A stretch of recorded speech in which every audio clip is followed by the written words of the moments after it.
Jimena Salcedo me corrió en su primer día. Ni siquiera había terminado de configurar su correo corporativo cuando levantó la vista de su laptop nueva y dijo: Beatriz Cárdenas, quedas fuera de la empresa. Seguridad te va a acompañar a la salida. No me saludó. No preguntó quién era yo. No pidió explicación. Solo leyó la frase en su tableta, como si sacar a una mujer que llevaba más de 20 años en la compañía fuera un trámite de oficina. Detrás de ella estaba un muchacho de recursos humanos, pálido, con una carpeta contra el pecho. No parecía convencido. Parecía alguien obedeciendo una orden que venía con el apellido Barrera encima. La tinta de los documentos de ingreso de Jimena todavía estaba fresca. Su gafete seguía oliendo a plástico nuevo. Y aún así, ya venía a cortar cabezas. Traía el cabello rubio amarrado en una cola alta, un traje color marfil y esa seguridad inflada de quien cree que una maestría y un apellido alcanzan para mandar sobre todo un edificio. Era la nuera de Ernesto Barrera, el fundador, la esposa de Alejandro, la nueva directora de estrategia, nombrada esa misma mañana por la familia, sin ratificación del consejo, sin poder inscrito y sin historia dentro de la empresa. En papel, yo era directora de gobierno corporativo y cumplimiento. En la práctica, era la persona que había mantenido viva esa compañía desde que no era más que una oficina rentada, 2 escritorios y un fundador con más ambición que orden.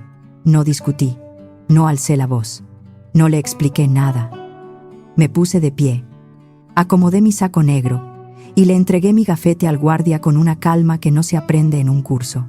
Se aprende después de 2 décadas largas, tragándote desplantes, arreglando errores ajenos y viendo a gente con mucho apellido confundir poder con ruido. Jimena pensó que me estaba despidiendo. Pensó que ese era su primer gran movimiento. Yo solo le dije: hazlo bien, Jimena. Y avísale a Ernesto que no falte a la sesión del consejo.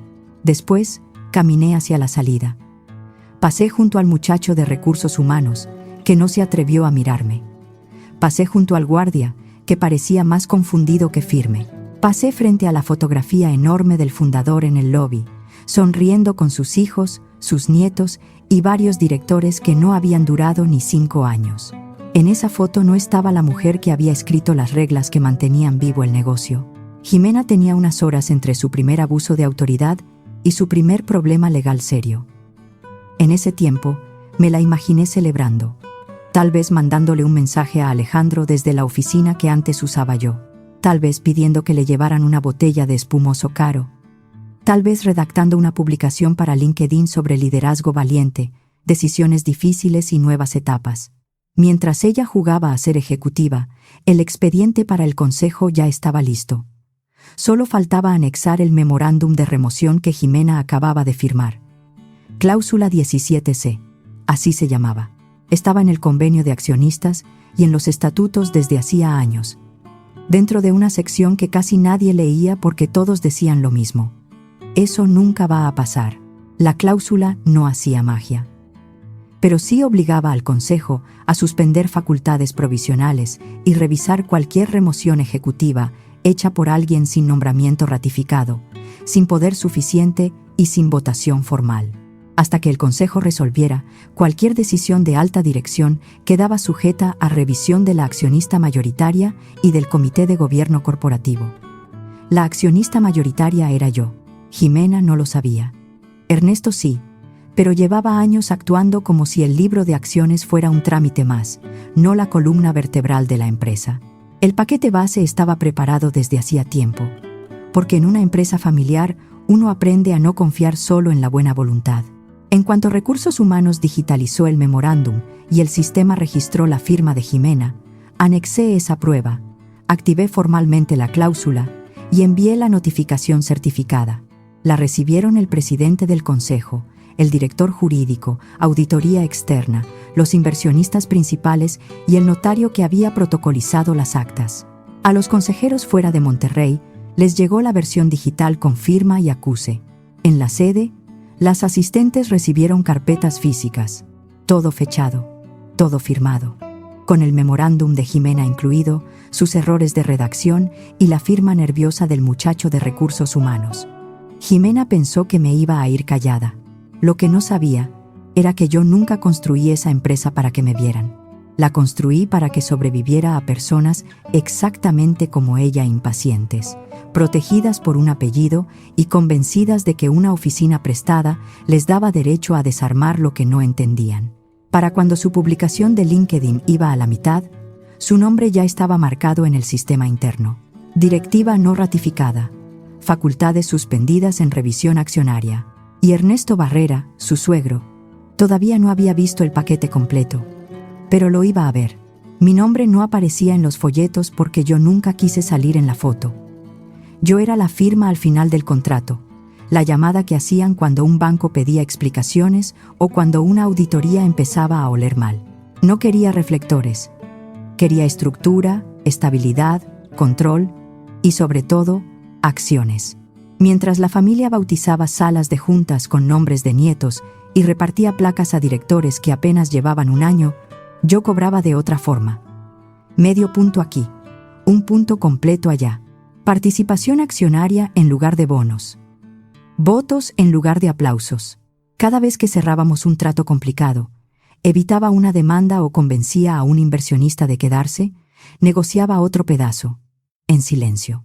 Todo empezó cuando la empresa era una sociedad anónima promotora de inversión de capital variable, dedicada a logística y proveeduría industrial, con más deudas que clientes seguros.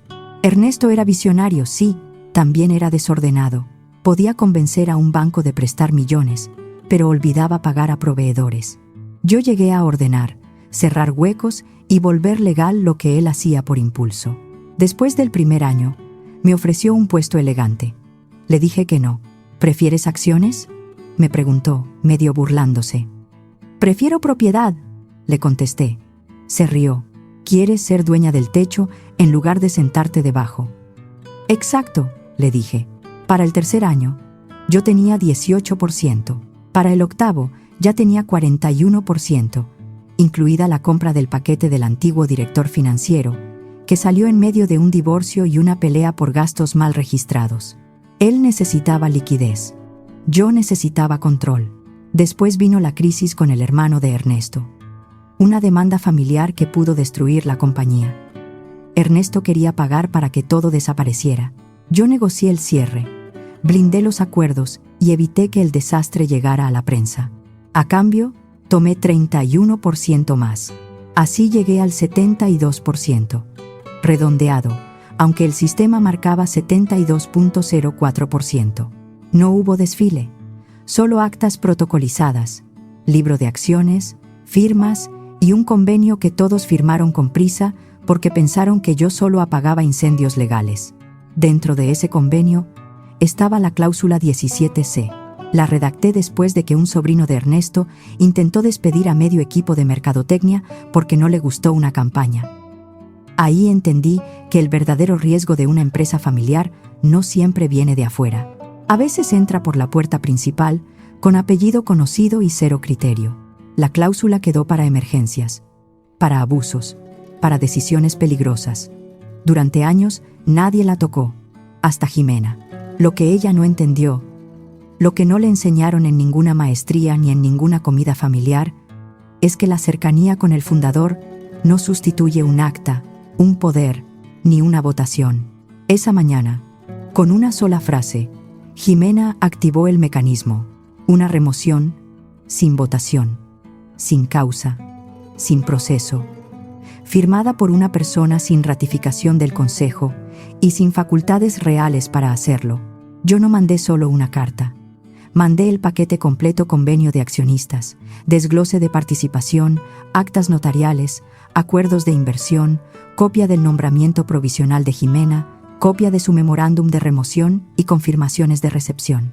Mientras ella preguntaba cómo cambiar el mensaje institucional de la página web, el Consejo recibía un documento titulado Activación inmediata de la cláusula 17C y suspensión de facultades ejecutivas provisionales. Jimena todavía no entendía qué acababa de firmar. En el piso 20, dentro de la oficina que no se había ganado, sirvió una copa de espumoso. La botella era de esas que guardan para cierres importantes. Nada de eso estaba ocurriendo. pero ella actuaba como si acabara de rescatar al corporativo. Le escribió a Alejandro: primer problema resuelto. Ahora sí vamos a limpiar la casa. Luego se quitó los tacones, cruzó las piernas como había visto en tantas fotos de ejecutivas de revista y abrió LinkedIn. Empezó a escribir: hoy tomé mi primera decisión difícil como directora de estrategia. Liderar significa cuidar la salud de la empresa, aunque sea incómodo. Se detuvo, sonrió y agregó: empieza una nueva etapa. Mientras tanto, en la sede, las asistentes del consejo abrían carpetas selladas. No eran flores ni invitaciones. Eran documentos gruesos, con copias firmadas y acuses. La portada decía: activación de cláusula 17C. Solicitud de sesión extraordinaria del Consejo de Administración con comparecencia de accionistas. Adentro venía el aviso formal, fechado esa mañana, con anexos. También venía el historial de mis acciones, cada adquisición, cada sesión, cada acuerdo firmado por la familia Barrera. La reacción no fue inmediata, fue peor, fue lenta. Esa clase de silencio que aparece cuando alguien se da cuenta de que no está frente a una discusión interna, sino frente a un problema legal que ya dejó rastro. Cuando Héctor Salinas, el director jurídico, llegó a la frase clave, la leyó 2 veces. Luego bajó la hoja y dijo en voz baja: no, nadie le preguntó nada, porque todos entendieron. La frase era clara: suspensión de facultades ejecutivas por remoción unilateral realizada por persona designada provisionalmente, sin poder suficiente ni ratificación del Consejo. El paquete también exigía una sesión extraordinaria ese mismo día. Los estatutos permitían sesión remota, y esa mañana nadie quiso discutir formalidades. El reloj ya estaba corriendo. Yo no necesitaba estar en el edificio. Las actas estaban ahí. Los contratos estaban ahí. Mi firma estaba ahí. Y para cuando Jimena subió una historia con la copa y la frase «primer movimiento hecho», su nombre ya figuraba como iniciadora única de una remoción no autorizada. En distintas oficinas, los consejeros comenzaron a cancelar comidas, juntas y llamadas. Algunos estaban en Monterrey, otros en Guadalajara y Ciudad de México. Nadie estaba contento, pero todos estaban obligados. Porque una vez activada la cláusula 17C, la situación dejaba de ser una pelea familiar. Se convertía en responsabilidad de administradores, deber de diligencia y control accionario. Ahí estaba, en blanco y negro: Beatriz Cárdenas. 72.04% de participación accionaria. Voto mayoritario. Derecho de revisión. Suspensión inmediata de nombramientos provisionales de las últimas 48 horas. Mi autoridad no regresó porque alguien me tuviera cariño. Regresó porque estaba escrita. Y había otro detalle. La cláusula no se borraba con una disculpa. Ya estaba notificada y solo podía cerrarse con acta del Consejo. Mientras Jimena caminaba por los pasillos con una carpeta nueva y preguntaba quién le daba acceso a los reportes financieros, las sillas del Consejo ya se estaban llenando. Ernesto todavía no llegaba. Su teléfono vibró una vez, luego otra. Ignoró ambas. A la tercera llamada contestó. Estaba en un club de golf en San Pedro Garza García, a media mañana, con guante blanco, camisa impecable y un puro apagado entre los dedos. Iba a dar un golpe cuando vio el nombre de Héctor Salinas en la pantalla. Contestó molesto. Más vale que sea importante. La voz del director jurídico sonó seca. Ernesto, tienes que venir a la oficina. ¿Qué pasó? Tu nuera firmó algo. Ernesto no terminó el hoyo. No se cambió los zapatos. Ni siquiera pasó por el vestidor. Subió a su camioneta blindada y cruzó hacia la torre corporativa. Con el tráfico de media mañana no tardó mucho, pero llegó con la cara roja y el ego lastimado. Cuando entró, Legal lo estaba esperando. También estaba Carlos Medina, el director financiero, con los ojos pegados a una carpeta. En la sala de consejo ya había varios miembros conectados por videollamada. Héctor no perdió tiempo. Abrió el convenio y leyó. Conforme a la cláusula 17C del Convenio de Accionistas y Estatutos Sociales, cualquier remoción ejecutiva realizada por una persona designada provisionalmente, sin poder suficiente y sin ratificación previa del Consejo, obliga a suspender sus facultades y revisar los nombramientos recientes. Hasta que el Consejo resuelva, toda decisión de alta dirección queda sujeta a revisión del Comité de Gobierno Corporativo y de la accionista mayoritaria. Ernesto parpadeó, como si acabaran de leerle en otro idioma. Después apretó la mandíbula. ¿Quién firmó la remoción? Nadie contestó. Volvió a preguntar. Más fuerte. ¿Quién firmó el despido de Beatriz? Carlos bajó la mirada. La asistente dejó de respirar por un segundo. Héctor cerró la carpeta con calma. Jimena. Sola. El silencio en esa sala fue limpio, cortante. Ernesto se quedó inmóvil. Luego dijo, como si decirlo en voz alta pudiera borrar el documento: ella no tiene facultades para eso. No, respondió Héctor, no las tiene. Nunca las tuvo. Fue nombrada por ti, pero el Consejo no ratificó su puesto. No tiene poder para remover a una directora estatutaria. Su autoridad era derivada y provisional. Bajo la cláusula 17C, su actuación activa la suspensión automática de sus facultades. Ernesto se pasó una mano por la boca. Esto es un malentendido. Hablo con Beatriz. Lo corregimos. Rescindimos el memorándum. Héctor lo interrumpió. No se resuelve con una llamada. Ya fue notificado a consejeros, inversionistas, auditoría externa y al notario. La sesión extraordinaria está convocada para hoy, pero Jimena es familia. Héctor lo miró sin emoción. Familia no es lo mismo que accionista, Ernesto. Y en este momento tu nuera está sentada en la oficina de Beatriz preguntando cómo cambiar la misión de la empresa. Ernesto se dejó caer en una silla. Por primera vez en años, no parecía el patriarca de un grupo empresarial. Parecía un hombre que acababa de recordar que firmó demasiadas cosas sin leerlas. ¿Qué hacemos? Héctor cerró el folder. Entras a la sesión, escuchas y no tratas de arreglarlo con una llamada. Cuando Beatriz llegue, recuerda que tiene el 72% de esta empresa. Ernesto se quedó mirando la mesa. ¡Qué desastre!, murmuró. No lo dijo por Jimena, lo dijo por él, porque acababa de entender que le entregó a su nuera una autoridad que ella no entendía y que podía volverse contra todos. Antes de que Ernesto llegara a la torre, Jimena ya había dado su primera orden a sistemas. Escribió en Teams: por favor, desactivar de inmediato todos los accesos de Beatriz Cárdenas. Bloqueo completo. Urgente. No puso gracias. No puso firma. Solo la orden. Al final agregó una carita amable, como si eso pudiera arreglar un abuso. Iván Montiel, el director de sistemas, vio el mensaje a las 9:22. Miró la pantalla y abrió el registro interno real. No el tablero bonito que enseñaban en juntas. El registro profundo. Ahí aparecía mi nombre. Administradora principal de cumplimiento, Beatriz Cárdenas. Firma digital autorizada en contratos, Marco Beatriz Cárdenas. Responsable vinculada al libro corporativo digital, Beatriz Cárdenas. Autorizadora en portales de inversionistas, Beatriz Cárdenas. Control de participación accionaria, 72.04%. Iván congeló la solicitud. No respondió el mensaje. Cerró su laptop, caminó hasta Legal y la puso sobre la mesa. Puedo bloquear su correo, dijo. Pero no puedo revocar sus certificados ni sus poderes sin acta de consejo. Si lo hago, dejamos inválidos varios procesos de cumplimiento y auditoría. Héctor ni siquiera levantó la voz. No toques nada. 10 minutos después, Jimena pasó frente al área de sistemas como si el edificio ya le perteneciera. Iván no dijo nada. Legal tampoco. Pero la oficina entera empezó a cambiar de temperatura. No literalmente.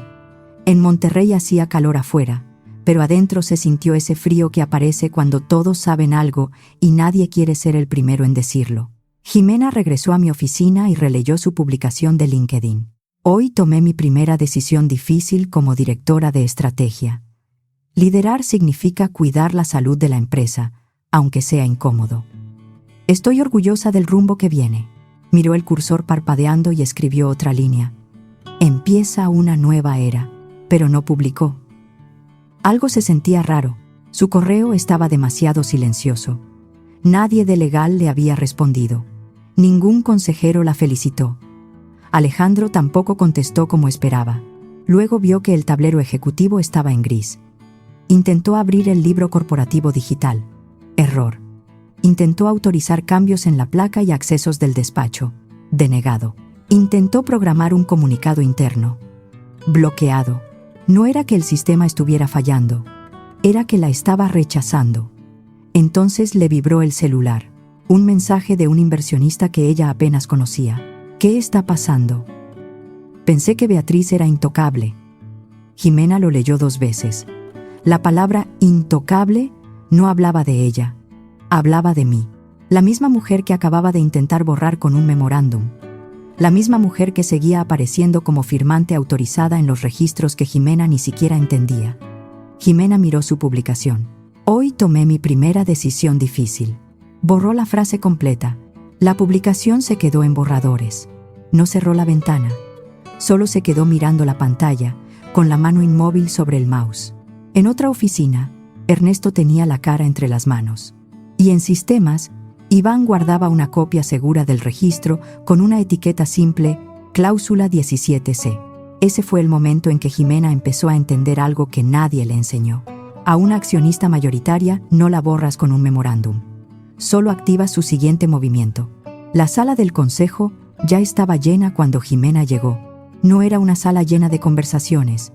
Era una sala llena de miradas cortas, papeles acomodados sin necesidad y vasos de agua que nadie tocaba. No había café ni ese murmullo cómodo de las juntas donde todos saben que nada importante va a pasar. Ella entró con el traje color marfil de la mañana, aunque ya no se veía igual. Seguía caminando con la barbilla arriba, pero sus ojos buscaban respuestas. Algunas cabezas giraron. Nadie sonrió. Jimena se acercó a la silla principal, la que Ernesto usaba cuando quería recordarles a todos quién fundó la empresa. Iba a sentarse cuando Javier Márquez, el presidente del consejo, carraspeó. «Puedes quedarte mientras se revise tu actuación», dijo con voz seca. Sin voz y sin voto. «Esa silla está reservada». Ella se quedó a medio movimiento. ¿Reservada para quién? Nadie contestó de inmediato. Héctor Salinas habló desde el otro extremo de la mesa. Conforme a la cláusula 17C del convenio de accionistas, tu nombramiento como directora de estrategia queda suspendido de inmediato, sujeto a revisión del consejo. Jimena frunció el ceño. «¿Perdón? ¿Suspendido?», repitió Héctor. «En términos prácticos, sin facultades.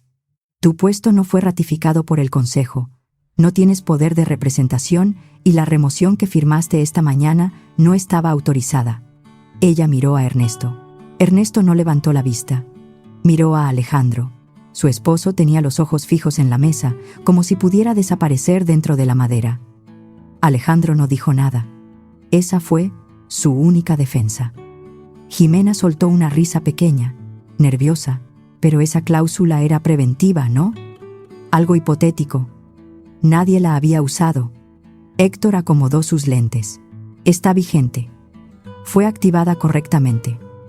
La notificación ya fue recibida por el consejo, los inversionistas y el notario. ¿Quién la activó? La sala quedó en silencio. Javier Márquez se recargó en la silla y dijo: «La activó la persona a la que intentaste remover. No hizo falta decir mi nombre. Yo ya estaba en la sala, aunque no hubiera entrado. Estaba en las carpetas, en las firmas, en la cláusula, en los sistemas que no habían podido bloquear, en la cara de Ernesto, en el silencio de Alejandro». Jimena se quedó parada sin saber qué hacer con las manos. Por primera vez en todo el día se vio joven de mundo, como alguien que abrió la puerta equivocada y terminó en una sala donde su nombre estaba escrito en todos los documentos del problema. «Pero ella ya no trabaja aquí», dijo, con la voz más delgada. Héctor contestó en voz baja: «Beatriz nunca fue solo una trabajadora de esta empresa». Jimena tragó saliva. Héctor terminó la frase. «Beatriz es la accionista mayoritaria». Nadie habló. Javier señaló una silla al fondo. «Si quieres quedarte mientras revisamos tu actuación, siéntate ahí». Jimena caminó despacio. Sus tacones sonaron demasiado fuerte contra el piso. Se sentó. No volvió a hablar. En la cabecera, una asistente colocó una tarjeta con mi nombre. Beatriz Cárdenas. No había foto, no había adorno, solo mi nombre en una placa sobria. A las 3 en punto, la manija de la puerta giró. La sala entera se tensó. Entré sin prisa. Llevaba el mismo traje negro con el que me habían visto salir unas horas antes. No sonreí. No saludé uno por uno. No pedí permiso. Caminé hasta la cabecera y dejé una carpeta de piel sobre la mesa. No me senté. Abrí la carpeta y leí. En mi calidad de accionista mayoritaria y conforme al convenio vigente, solicito formalmente una votación vinculante para suspender y revisar todos los nombramientos de alta dirección realizados en las últimas 48 horas, así como para invalidar cualquier decisión ejecutiva tomada sin ratificación del Consejo. Las palabras cayeron una por una. Nadie respondió al principio. Javier Márquez tomó aire. Moción recibida. Queda registrada para votación inmediata. Ernesto no habló. Ni siquiera me miró. Estaba sentado con los hombros caídos, mirando una jarra de agua como si ahí pudiera encontrar una salida. Jimena estaba pálida. Su boca se abrió un poco, pero no salió nada. Las manos que en la mañana habían firmado mi despido como si firmaran una autorización de estacionamiento, ahora temblaban sobre su libreta. No dije más de lo necesario. Ellos confundieron el gafete con el poder. Confundieron la oficina con la propiedad. Confundieron el apellido con el derecho de mando. Yo no era una empleada más. Era la dueña del 72%. Héctor confirmó la validez de la presentación. La cláusula 17 se faculta a la accionista mayoritaria a solicitar revisión inmediata y suspensión de decisiones provisionales. La votación puede proceder. Javier asintió. La moción queda activa. El Consejo deliberará y notificará resolución antes del cierre del día. Me quedo, dije. No fue pregunta. Alguien preguntó con cuidado. ¿Quiere tomar asiento? Miré la silla de la cabecera. Luego miré a los consejeros. No. Voy a estar de pie. Ernesto habló por fin, casi en un susurro. Tú preparaste esto. Lo miré. Yo protegí la empresa de las decisiones de tu familia. Nadie me interrumpió, porque no había nada que discutir. Yo nunca grité. Nunca mandé un correo insultante. Nunca hice una escena. Esperé. Observé. Dejé que ellos hicieran exactamente lo que el convenio prohibía. Cuando terminó la parte abierta de la sesión, los consejeros salieron lentamente, como quien abandona una sala después de una noticia grave. Sillas moviéndose apenas, carpetas cerradas, miradas al piso. Yo me quedé de pie, no porque quisiera demostrar nada. Ya lo había hecho. Mi carpeta estaba cerrada, perfectamente alineada con el borde de la mesa. No necesitaba notas. Conocía esa sala mejor que cualquiera. Conocía las firmas, las ambiciones y las llamadas que Ernesto hacía de madrugada para que yo arreglara lo que él rompía de día. Ernesto fue el último en quedarse. Fingió revisar sus papeles, pero los dos sabíamos que estaba ganando tiempo. Cuando la puerta se cerró detrás del último consejero, levantó la mirada. ¿Podemos hablar en privado? Asentí. Entramos a una sala pequeña junto al consejo, de esas que se usan para conversaciones que nadie quiere dejar por escrito. Él se sentó. Yo no. Durante unos segundos no dijo nada. Se escuchaba el aire acondicionado y una impresora lejana. Ernesto habló primero. No sé qué decir. No tienes que decir nada, respondí. Tienes que escoger. Abrí la carpeta y saqué 2 documentos. Los puse frente a él, uno junto al otro. En la hoja de la izquierda estaba la propuesta de compra. Adquisición de mi 72% con una prima tan alta que a Ernesto le salía más barato aceptar la reestructura que pelear en tribunales.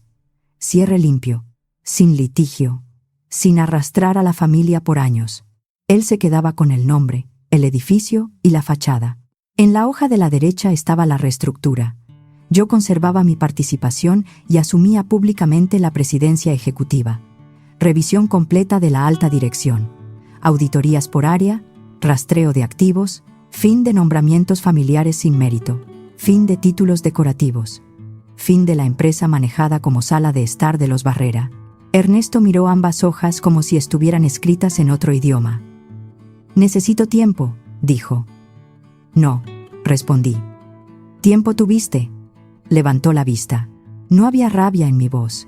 Eso parecía dolerle más. La rabia le habría permitido defenderse. Mi calma no. Yo nunca quise que llegáramos a esto, murmuró. entonces debiste leer lo que firmabas. La frase cayó pesada, porque no era cruel, era cierta. Ernesto tocó la hoja de compra, pero no la tomó. ¿Te irías así?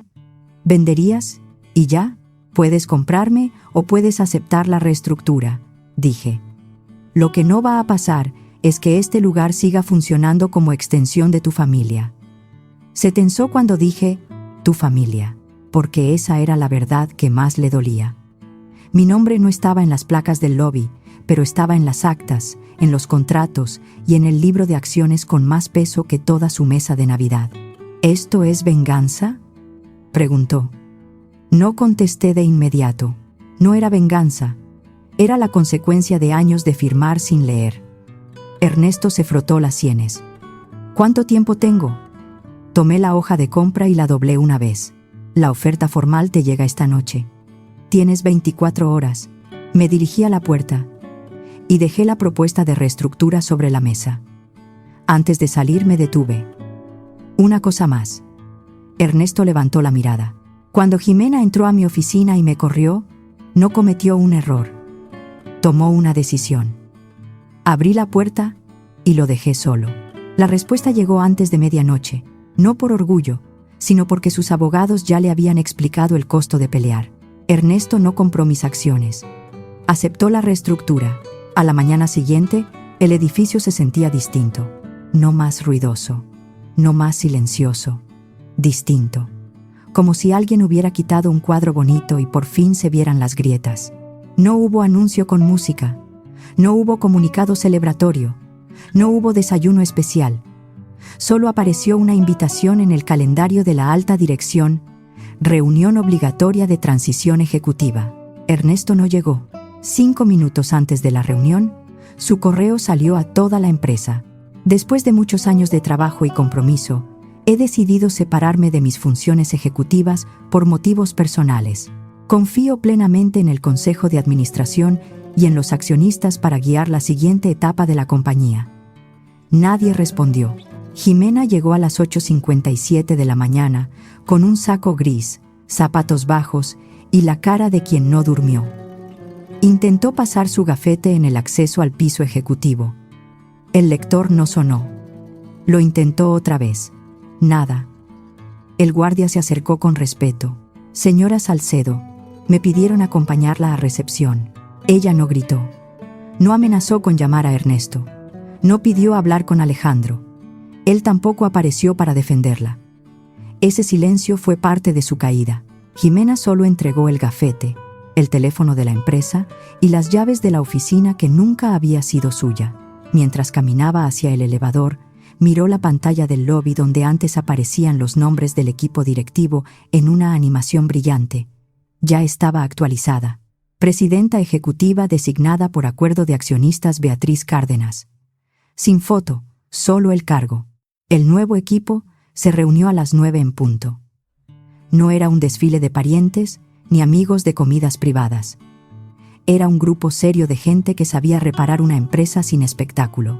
Legal se sentó junto a cumplimiento, finanzas junto a gobierno corporativo, auditoría externa en videollamada, sistemas al fondo, con Iván revisando accesos. No había frases motivacionales en la pantalla ni títulos inflados. Entré al final. Esta vez caminé hasta la cabecera y me senté. Nadie aplaudió. Eso me gustó. Empezamos con tareas concretas: revisión de nombramientos, auditoría de contratos, mapa de accesos, reporte de decisiones tomadas en las últimas 48 horas, congelamiento de autorizaciones no ratificadas, actualización del libro corporativo y comunicación interna sobria. En algún momento, Carlos Medina soltó, intentando romper la tensión. Deberíamos imprimir la cláusula 17C y enmarcarla. No me reí, solo dije, háganlo, y que quede visible. La reunión terminó a tiempo, sin discursos, sin aplausos, sin promesas huecas, solo trabajo. Me levanté y recogí mi carpeta. Al salir, recorrí el mismo pasillo por el que me habían escoltado el día anterior. Las mismas losetas, la misma esquina rayada, el mismo ventanal con vista a Monterrey. Pero la gente ya no apartaba la mirada. Algunos saludaban con un gesto. Otros abrían paso. No por miedo solamente. También por esa vergüenza tardía de quienes vieron una injusticia y no intervinieron. Pasé frente al área de sistemas. Iván levantó el pulgar. Accesos restaurados. Ya quedó todo redirigido. No me detuve. Pasé frente al muro de cumplimiento y vi que habían quitado el organigrama viejo. Quedaban los clavos en la pared. Pequeños agujeros, casi invisibles. Me pareció bien. No todo tenía que taparse de inmediato. Finalmente llegué al lobby. La misma recepcionista. El mismo escritorio. La misma fotografía enorme de Ernesto con su familia. Todavía colgada, aunque ya no parecía tan importante. Esta vez no caminé de largo.